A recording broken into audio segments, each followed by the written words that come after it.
जिज्ञासाएं pending है, उन्हें हम पहले लेते हैं और उसके बाद स्वाध्याय करते हैं। निवेदन सुधांशु जी से।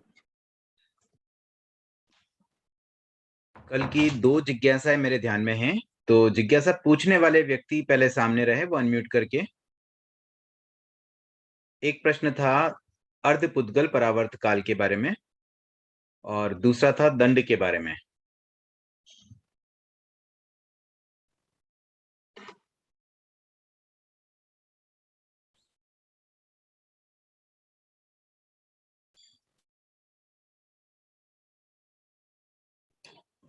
ये जिनकी भी जिज्ञासा है, प्लीज रेज योर हैंड, आपको हम अनम्यूट कर देंगे।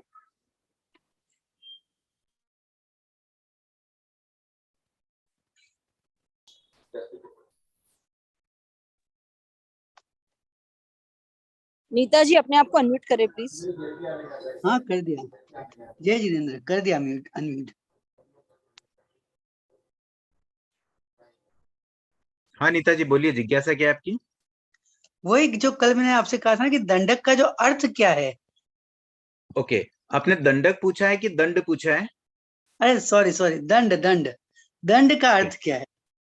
ओके, देखिए जैसे सामान्यतया हम दंड का अर्थ क्या निकालते हैं, कोई गलत कार्य कर देते हैं, कोई गलत काम करे तो उसको जो मिलने वाली सजा होती है उसे हम दंड कहते हैं। यही अर्थ यहाँ भी होता है। थोड़े से भाव बस मूल भाव तो यही होते हैं। इस बात को ही हमें समझना होगा।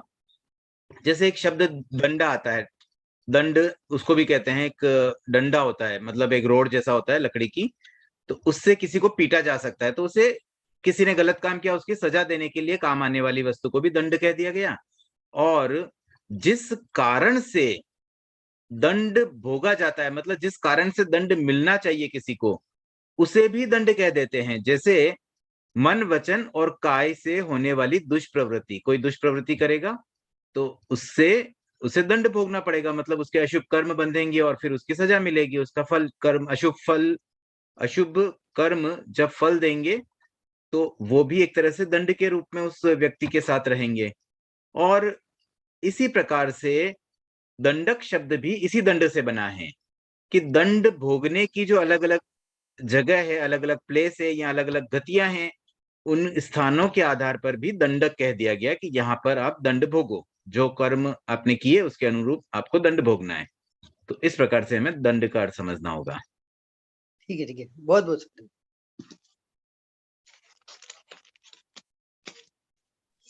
विद्या जी अपने आप को अनम्यूट करें प्लीज।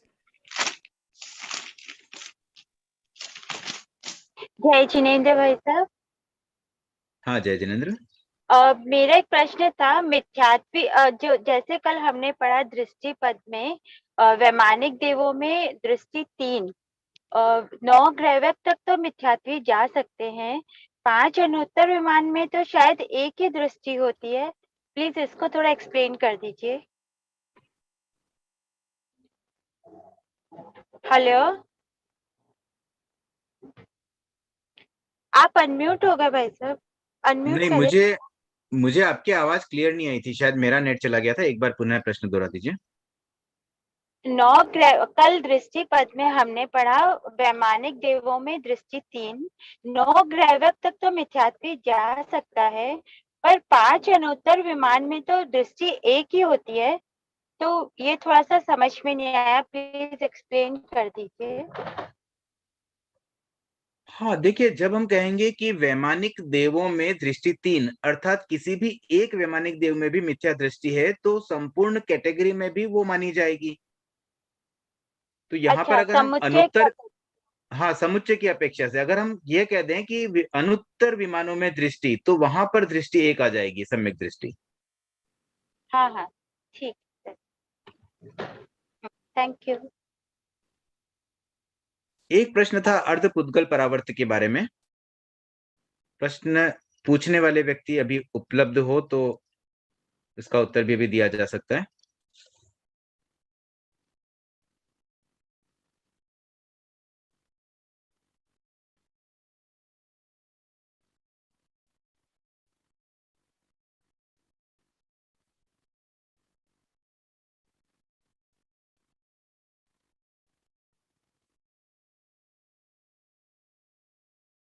ठीक है, समय हो गया है, 9 बज गई है, तो अब हम आगे का स्वाध्याय का क्रम शुरू करते हैं। बाकी जिज्ञासाओं के लिए अंत में जैसे समय की अनुकूलता होगी। और स्पेशली जिन्होंने कल लास्ट में जिज्ञासाएं पूछी थी वो प्रयास करें कि 8:55 पर आ जाएं, ताकि 9 बजे से पहले ही उनकी जिज्ञासाओं का समाधान देने का मैं प्रयास कर सकूं।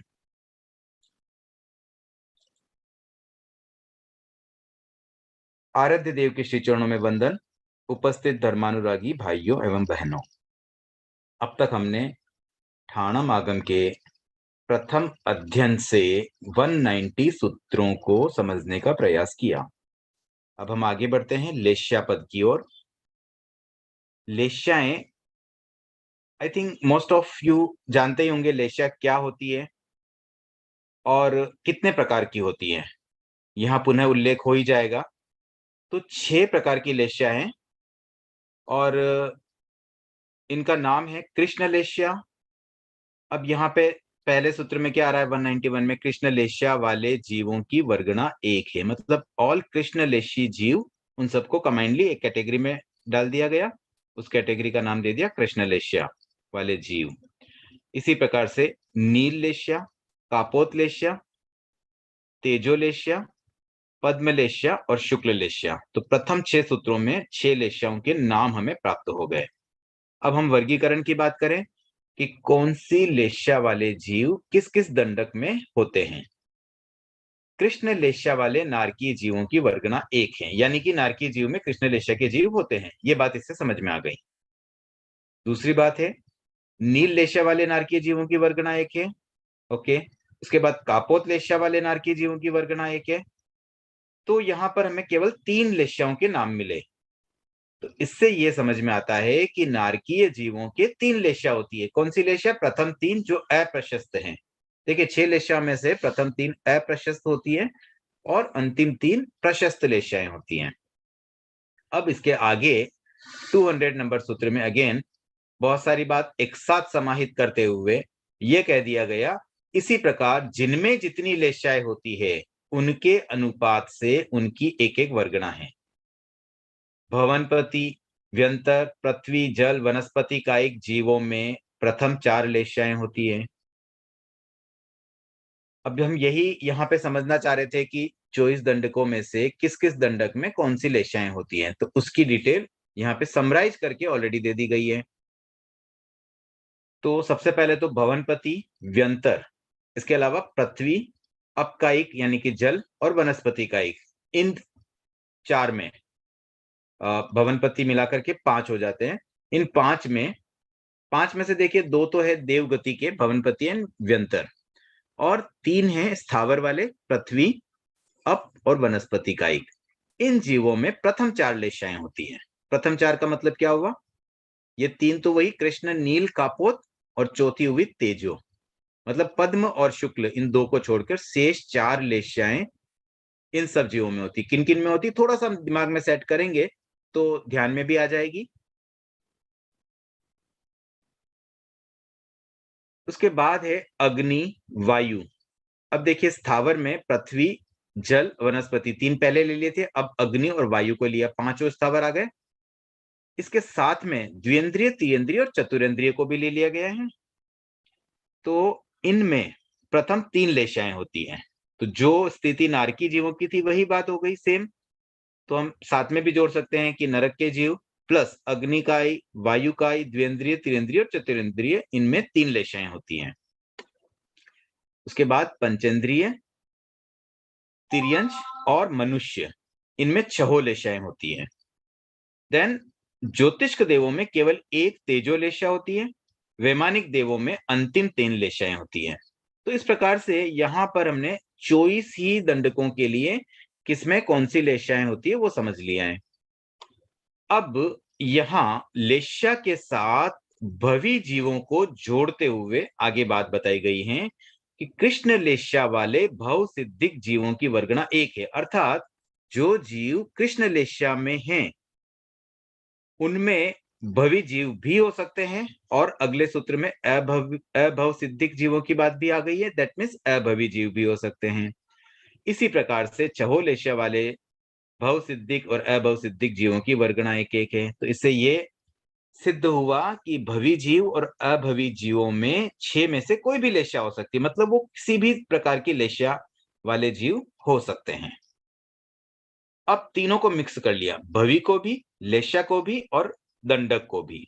इस विश्लेषण में ये बताया गया है कि कृष्ण लेशा वाले भव सिद्धिक नारकीय जीवों की वर्गणा 1 है, यानी कि नरक में जो जीव हैं, नारकी जीव, उनमें जो कृष्ण लेशी है वो भवी भी हो सकते हैं। देखिए कितनी बड़ी बात है, एक तरफ तो लेशा बिल्कुल लोएस्ट है, न्यूनतम वाली लेशा जो सबसे खराब है, अप्रशस्त में से भी जो सबसे बुरी लेशा है कृष्ण लेशा, और साथ में नरक गति भी भोग रहे हैं, फिर भी वो भवी जीव है। दैट मीन्स एक भवी हो पाना ही सफिशिएंट नहीं है कि भाई हम तो भवी, हम निश्चिंत हो जाए, हम तो मोक्ष चले ही जाएंगे।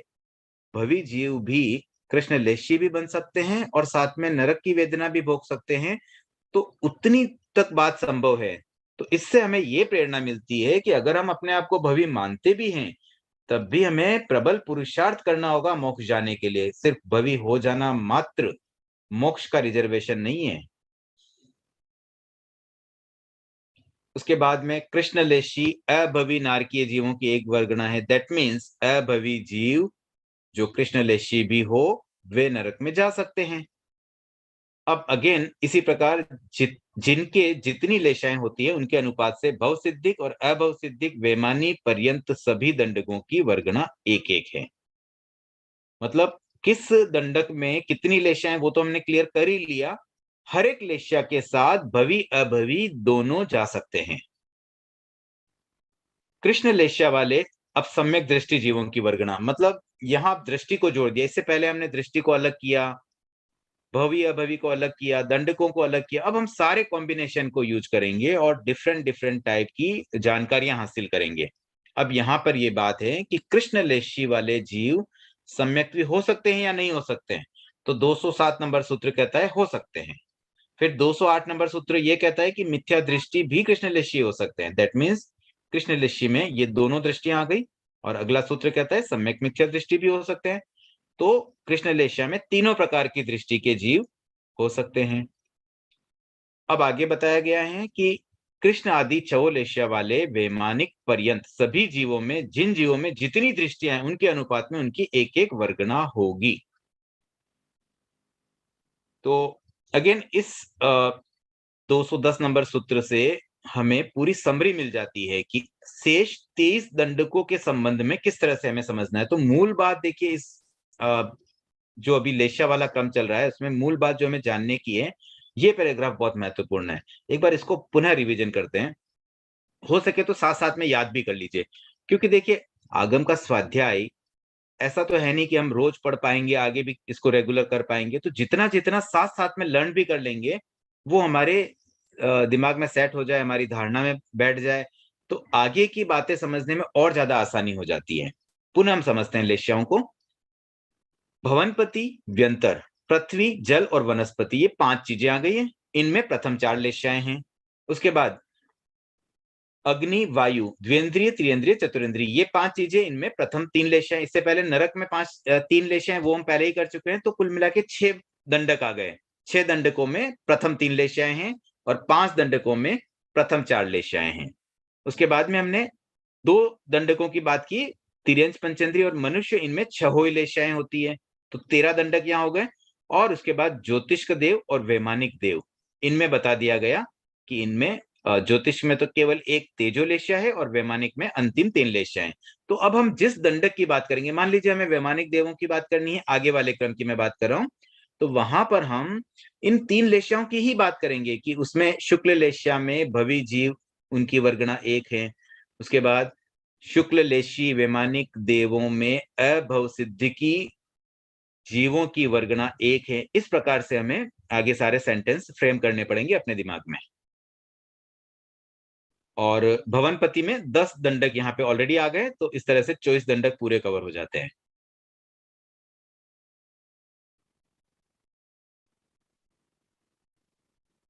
अब देखिए 210 नंबर सूत्र तक हमने लेशाओं के संबंध में दंडक, भवी अभवी एवं साथ में दृष्टियों को भी समझ लिया। अब कृष्ण और शुक्ल पाक्षिक जीवों की बात पुनः आ गई है।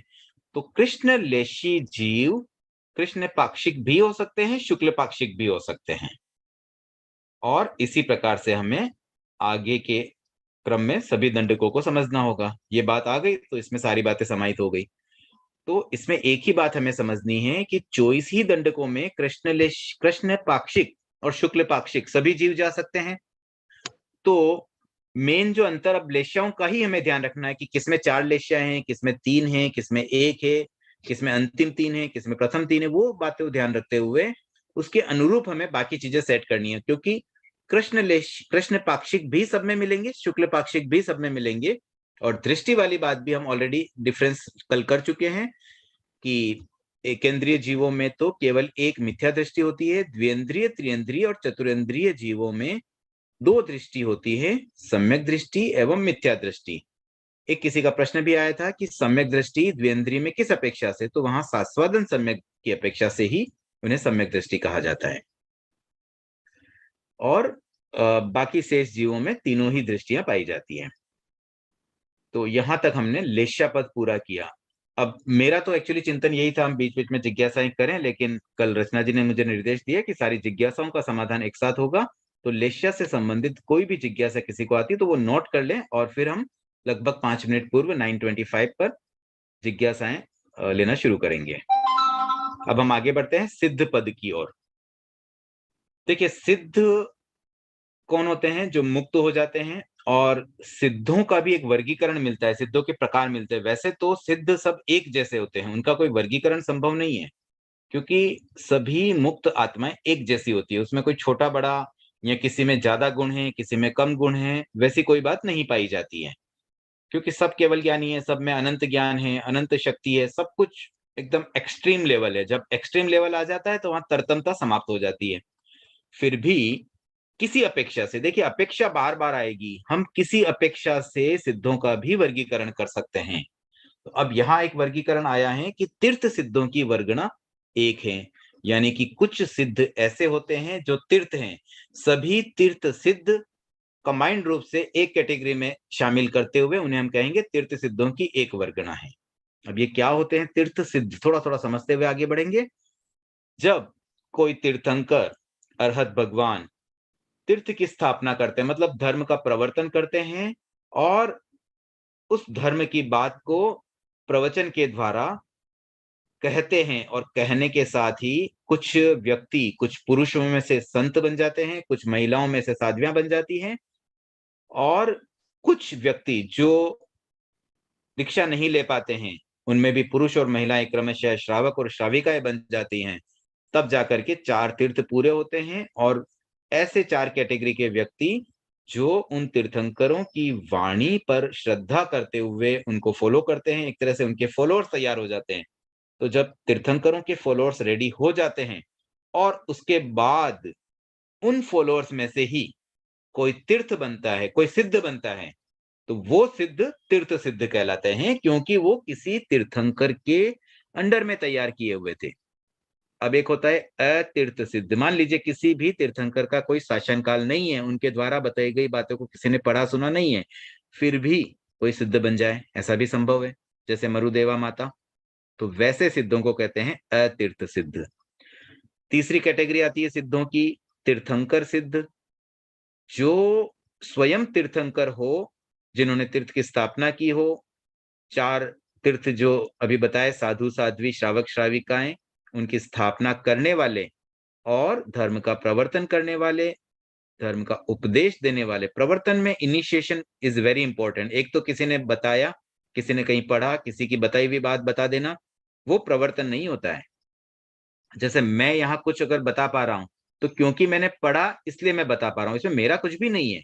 ये तो सब जितना श्रेय मेरे यहाँ इस क्लास में एक एक शब्द का श्रेय सब कुछ भगवान महावीर को जाता है।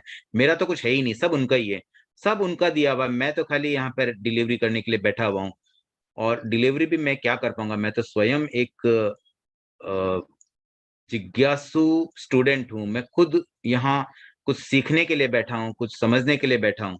तो हम सब एक ही कैटेगरी में आते हैं।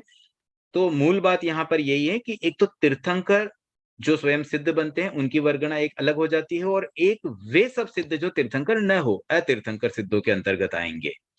उसके बाद स्वयं बुद्ध सिद्ध, जो जिनको मतलब जो बुद्धि मिलती है, ज्ञान मिलता है, वो स्वयं मिल जाता, कोई बताता नहीं है।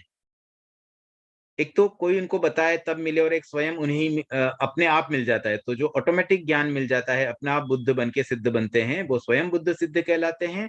और एक होते हैं प्रत्येक बुद्ध सिद्ध, जो किसी के द्वारा बताए जाने पर, मतलब कोई उन्हें बताएगा तब जाकर के वो समझेंगे और फिर सिद्ध बन पाएंगे। और एक कैटेगरी ये भी होती है जो ऑलरेडी बुद्ध हो, जैसे चाहे कोई तीर्थंकर हो या स्वयं बुद्ध भी हो सकता है। देखो, स्वयं बुद्ध कोई तीर्थंकरों के उपकार से बुद्ध बोधि प्राप्त नहीं किए हुए हैं, उनके द्वारा भी कोई बोधित हो सकता है, और कोई तीर्थंकरों द्वारा बोधित भी। तो बुद्ध बोधित में जो भी बुद्ध हो, चाहे स्वयं बुद्ध हो या प्रत्येक बुद्ध हो, उनके द्वारा पुनः किसी और को समझा के, एक चेन सिस्टम हो गया, मतलब एक ने किसी को समझाया और दूसरे ने फिर तीसरे को समझाया, तो वो बुद्ध बोधित सिद्धों की कैटेगरी में आ जाते हैं। उसके बाद है स्त्रीलिंग सिद्ध, जो स्त्री लिंग अवस्था में, मतलब जो स्त्री के भेष में हो या जिनमें स्त्री वेद हो, तो वैसे स्त्रीलिंग सिद्ध, स्त्री के भेष में जो मोक्ष जाते हैं, जैसे मरुदेवा माता है या कोई साध्वी जैसे चंदनबाला। उसके बाद पुरुष लिंग सिद्ध, जो पुरुष के वेश में सिद्ध बने। और नपुंसक लिंग सिद्ध, ये कृत नपुंसक के संदर्भ में है, क्योंकि जो मूल रूप से नपुंसक है वे तो सिद्ध हो ही नहीं सकते हैं, लेकिन कृत नपुंसक, जो बाद में नपुंसक बना दिए जाते हैं, मूल रूप से पुरुष या स्त्री हो और बाद में नपुंसक बना दिए जाएं, तो वैसे नपुंसक लिंग सिद्ध की भी एक कैटेगरी है, वो भी मोक्ष में जा सकते हैं, वो भी सिद्ध बन सकते हैं। उसके बाद एक होता है स्वलिंग सिद्ध, जो जैन साधु की वेश में सिद्ध बने, या जिन्हें केवल ज्ञान प्राप्त हो उस समय वो जैन साधु के वेश में हो। एक होता है अन्य लिंग सिद्ध, जो किसी और संप्रदाय की वेश में हो, जैन के अतिरिक्त अन्य संप्रदाय के कपड़ों में हो। और एक होते हैं गृह लिंग, जो गृहस्थ वेश में हो। उसके बाद एक कैटेगरी है एक सिद्धों की वर्गणा एक है, और एक होता है अनेक सिद्धों की वर्गणा। तो एक सिद्ध का मतलब जब कोई जीव अकेला सिद्ध बने, मतलब एक बार में एक ही मान लो जीव बना, उसके साथ और कोई नहीं गया। कभी कभी ऐसा होता है ना कि भाई कहीं जाना है तो कोई साथ हो तो जाएंगे, कोई कार्यक्रम में जाना है, कोई कंपनी नहीं मिल रही है, साथ नहीं मिला, तो अकेले तो कौन जाए। और कुछ व्यक्ति ऐसे भी होते हैं कि नहीं, मुझे तो जाना है ना, अच्छा कार्यक्रम है, साध्वी जी का प्रवचन है, मुझे तो सुनना ही है, तो चले जाते हैं, भले अकेले हो तो भी। तो जो व्यक्ति प्रबल पुरुषार्थी होते, वो वेट नहीं करते मुझे कोई साथ मिले, मुझे मोक्ष जाना है, मैं तो मेरा चला जाऊंगा, कोई साथ में आए तो आए, नहीं आए तो नहीं आए, कोई बात नहीं।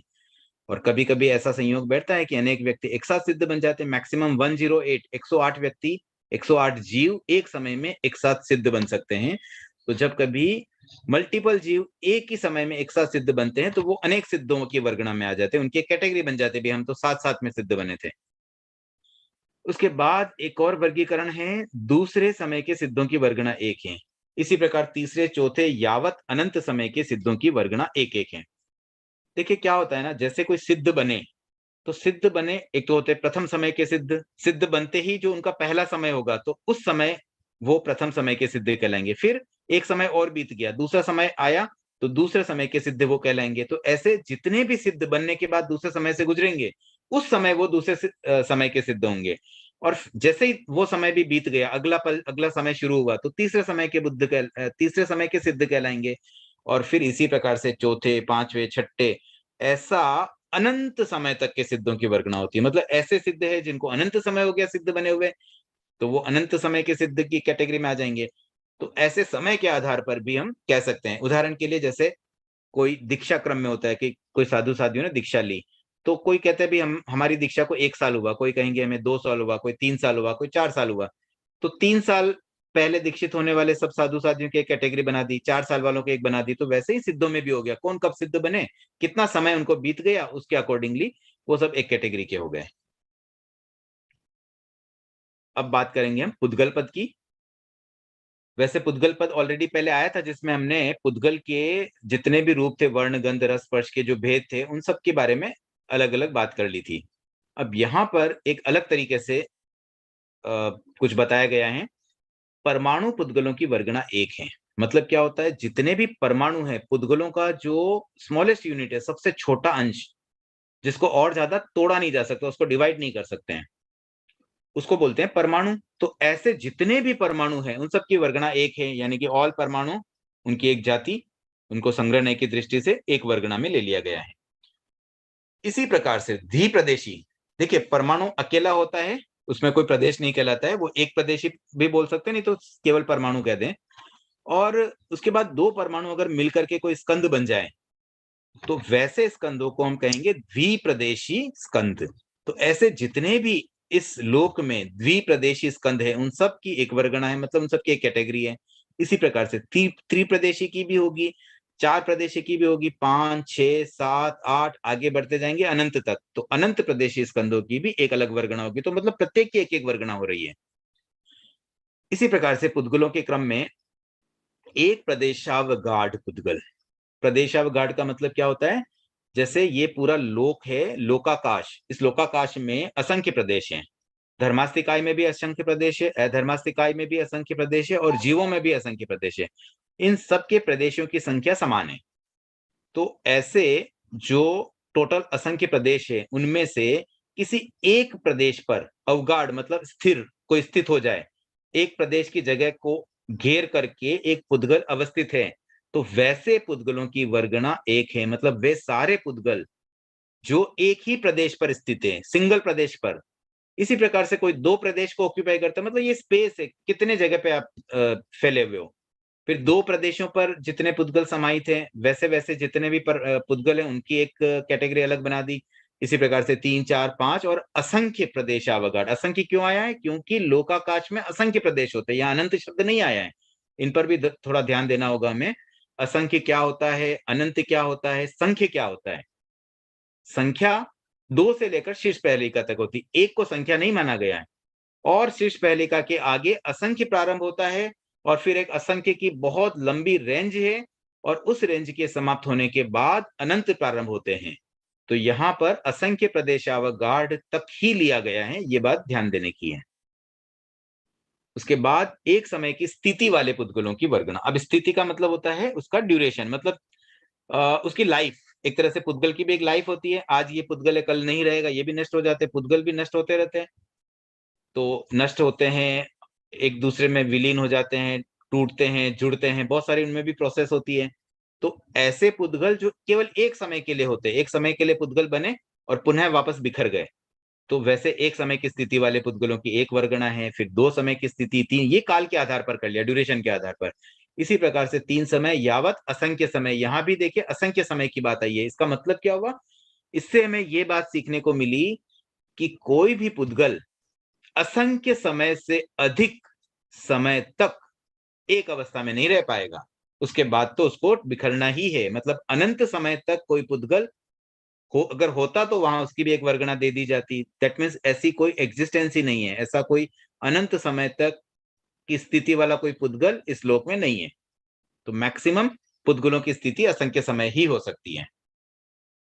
उसके आगे आता है एक गुण काले पुद्गलों की वर्गणा एक है। अब देखिए क्या होता है ना, जैसे कलर्स होते हैं 5 तरह के, black, white, yellow, blue and red. तो ये जो 5 कलर है, श्वेत, कृष्ण, रक्त, पीत, ये जो नाम अब जैसे इसमें काले पुद्गल आए, तो जो कृष्ण कलर, कृष्ण वर्ण वाले पुद्गल, क्योंकि एक परमाणु जो होता है ना, उस परमाणु में एक वर्ण, एक गंध, एक रस और 2 स्पर्श, इतना अवश्य होगा मिनिमम। ये उनकी क्राइटेरिया, उससे कम कुछ हो नहीं सकता परमाणु में। तो कोई परमाणु जिसमें एक गुण काले पुद्गल हो, मतलब उसमें जो पुद्गल है ना, उसमें जो कलर है, मान लो काले कलर का परमाणु है, तो काला भी कौन सा, जिसमें एक गुण काला हो। अब कोई परमाणु 2 गुण काला भी हो सकता है, कोई परमाणु 3 गुण काला भी हो सकता है। इसी प्रकार से असंख्य गुण काले परमाणु तक संभव है। तो उन सबकी एक एक कैटेगरी बना दी गई है। और फिर एक अनंत गुण काले परमाणु भी दे दी। दैट मीन्स यहां भी अनंत गुण काले परमाणु तक पॉसिबल है। मतलब उसमें जो डार्कनेस, उसमें जो ब्लैकनेस है ना, वो ब्लैकनेस कितनी है उसकी भी एक पावर होती है, एक पोटेंसी होती है। देन जैसे हमने काले कलर की बात की, वर्ण की, वैसे 5 वर्ण की बात होगी। और फिर 2 गंध, 5 रस और 8 स्पर्श, इस प्रकार से 20 बातों की चर्चा, और उनके साथ प्रत्येक में 1 गुण, 2 गुण, 3 गुण, ऐसे अनंत गुण तक की बात करते हुए सारी बात 234 नंबर सूत्र में समाहित कर दी गई है। तो इस प्रकार से ये हमने पुद्गलों के गुणों के आधार पर कुछ बातें पढ़ी। अब इसके आगे कुछ और बात भी है। मुझे लगता है बहुत ज्यादा सूत्र तो शायद अब नहीं बचे हैं, फिर भी एक बार पहले हम जिज्ञासा कवर करते हुए 235 से जो आगे के सूत्र है उसको हम आगे की क्लास में करने का भाव रखते हैं। तो अभी जिज्ञासाएं आमंत्रित है।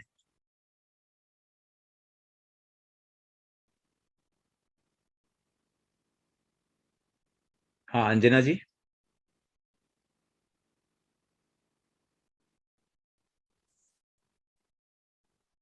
अंजना जी आप म्यूट हो गए हैं, वापस अनम्यूट करिए, आवाज नहीं आ रही है।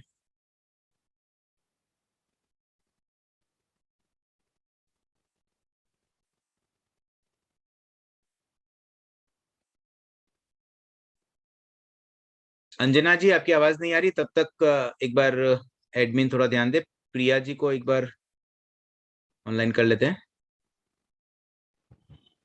हाँ जय जिनेन्द्र, आवाज आ रही है क्या? हाँ प्रिया जी बोलिए। हाँ, वो जो समय का आपने बताया 229 सूत्र में, समय का मतलब जो अपन समय की यूनिट मानते हैं कि जो सबसे छोटी यूनिट है वही समय का है कि क्या है, उसमें थोड़ा सा हाँ समझा वही नहीं। जो स्मॉलेस्ट यूनिट होती है ना काल की, जिसको और ज्यादा डिवीजन नहीं हो सकता, वही समय है। जी जी जी जी जी, प्रत्येक उसमें।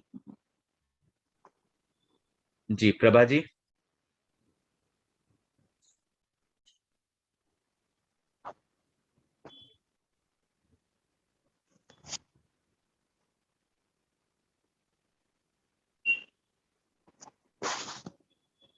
प्रभा जी अपने आप को अनम्यूट करें। अच्छा अंजना जी। जय जिनेन्द्र, ऑडिबल हूँ मैं? हाँ अंजना जी सुनाई दे रहा है। एक तो यह है कि बेंद्रिय में जो है सास्वाद सम्यक्त्व, तो वो सम्यक्त्व से पतित यानी कि अपर्याप्त अवस्था वाला ही है उस अपेक्षा यस, से। हाँ अपर्याप्त की अवस्था सही है। पर्याप्त द्विन्द्रिय में तो एक ही दृष्टि होती है, मिथ्या दृष्टि। जी, एक और है जैसे स्वयं बुद्ध है, तो इसके एग्जाम्पल मुझे नहीं पता स्वयं बुद्ध कौन हुए, आप एक एग्जाम्पल बता सकते? माता मरुदेवा को ही ले लीजिए, वो स्वयं बुद्धि थे, क्योंकि उन्हें तो किसी ने बुद्ध किया नहीं।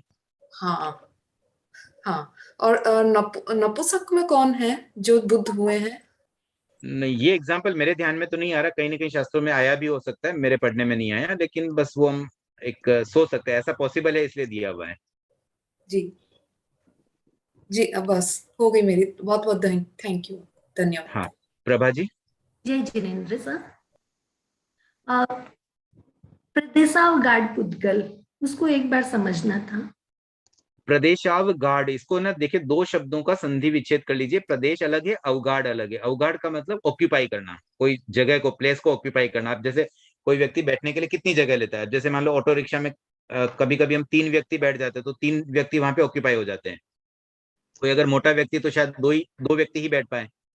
तो वैसे ही पुद्गलों के लिए उनको कितनी जगह चाहिए, उनको आखिर कहीं ना कहीं तो होल्ड होने के लिए जगह तो चाहिए ना।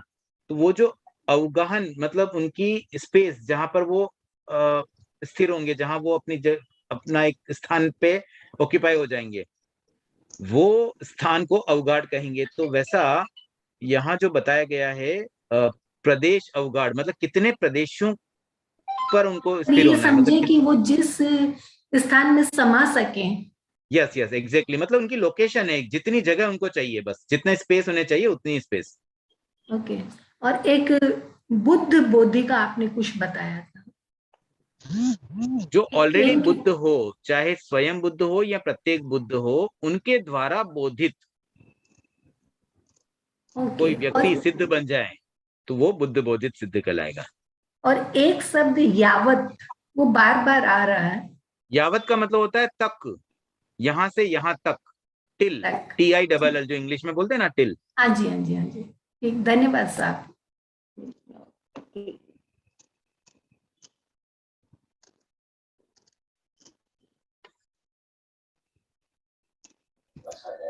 किसी की और जिज्ञासा?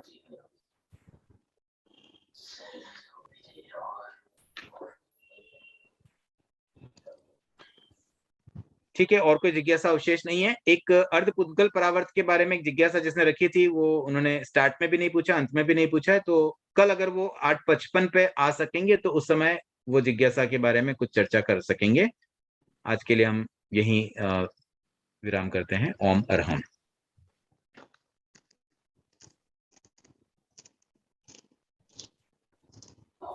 रचना भाभी,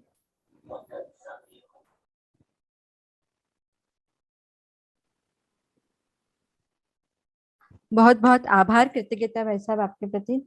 ओम अरहम। ओम अरहम। रचना भाभी नहीं है शायद।